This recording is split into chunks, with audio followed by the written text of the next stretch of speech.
Hello everyone, my name is Mia Cordasco and I'd like to welcome you to my tutorial. Today, we will be discussing solubility and more specifically, the solubility of a gas in water and how it differs from the solubility of solids in water. We will also be learning about how to calculate the solubility of a gas in water using Henry's law and how it can be applied to our everyday lives.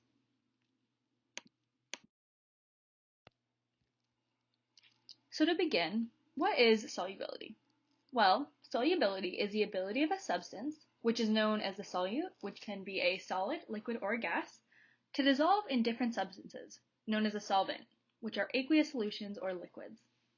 The solubility of a solute depends on the solvent that the solute is being dissolved into, as well as the temperature and pressure of the environment. For an everyday example, think of putting sugar into your coffee. You'll notice that when you go to put sugar in a fresh, boiling hot cup of coffee, the sugar dissolves very well, and you can no longer taste the specific granules of sugar. However, your coffee will be much sweeter. But if you've ever tried to add sugar to an iced coffee, you'll notice that although your coffee will taste much sweeter than before, you can still taste the individual granules of sugar floating through it. That's because sugar is soluble in coffee at high temperatures and insoluble at low temperatures.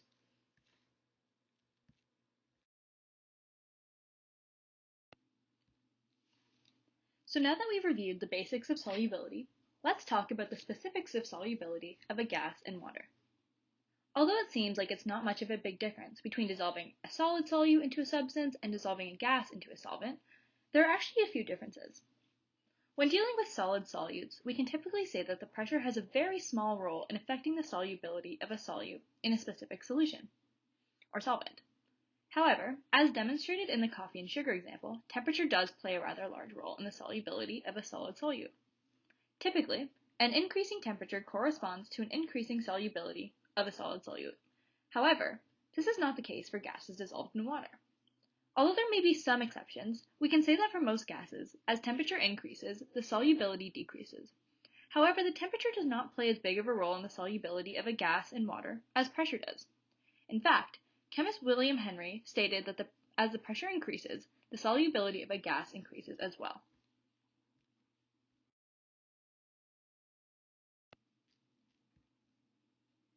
So knowing this, Henry created Henry's law.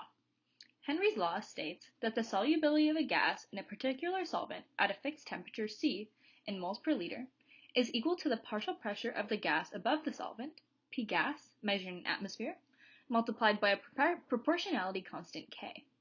The proportionality constant K changes from time to time, so to find out what K is, we need to know the solubility of the gas at a known pressure and temperature.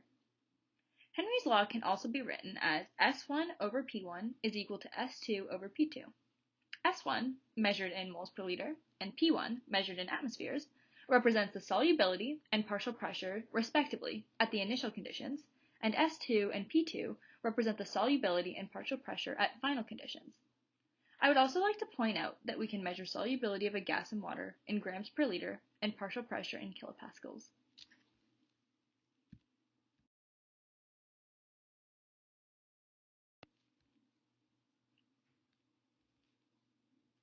Okay, so now that we know about Henry's law and what it means, let's try a few practice problems. So let's start out with a relatively simple question.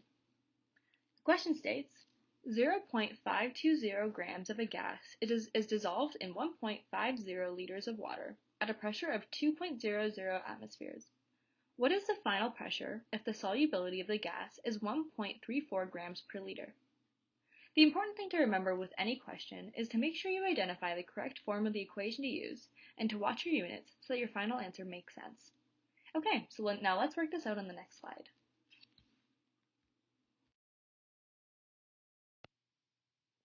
So let's start working our way through this problem now.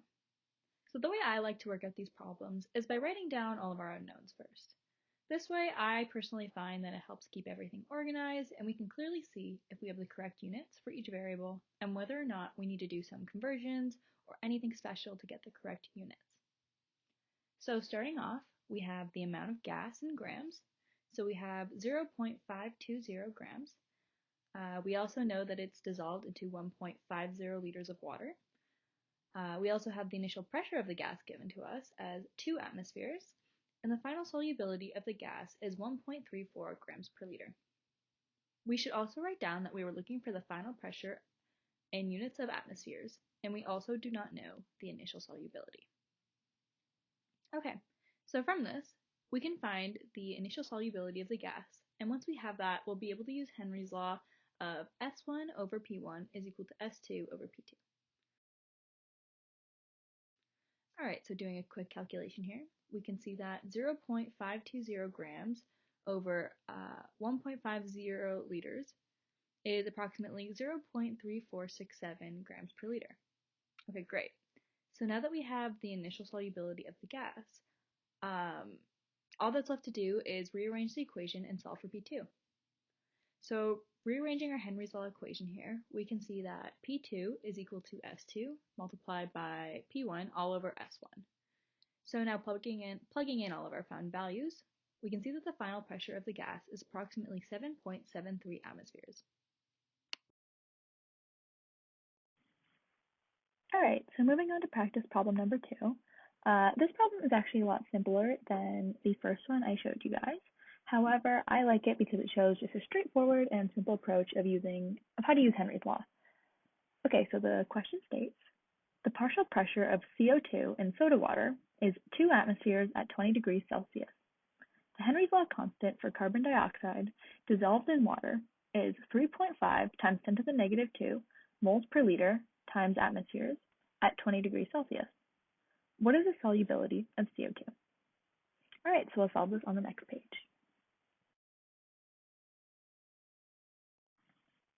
Okay, now let's try to solve this problem. So we know that we want to find the solubility, or our C value, in moles per liter. We have the partial pressure of the gas, which is 2 atmospheres, and we have the K value, which is 3.5 times 10 to the negative 2 moles per liter times atmospheres. So now writing down our Henry's law equation, which is C equals K times the partial pressure of the gas, we can sub in. So we end up with C equals 3.5 times 10 to the negative 2 moles per liter times atmosphere times 2 atmospheres. So these atmospheres cancel out, and we're left with 0.07 moles per liter. Simple as that.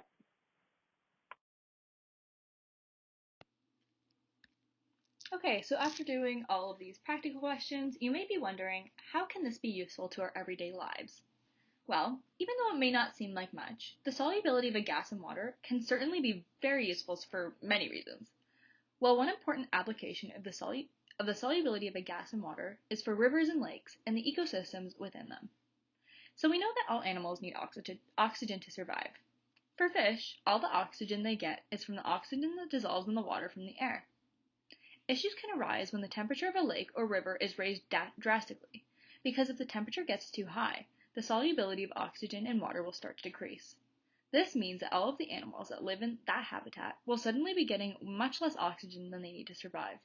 Depending on how extreme the change in temperature is, this could have absolutely devastating consequences for these animals, as they may not be getting enough oxygen to survive, and it could really cause damage to the entire ecosystem overall.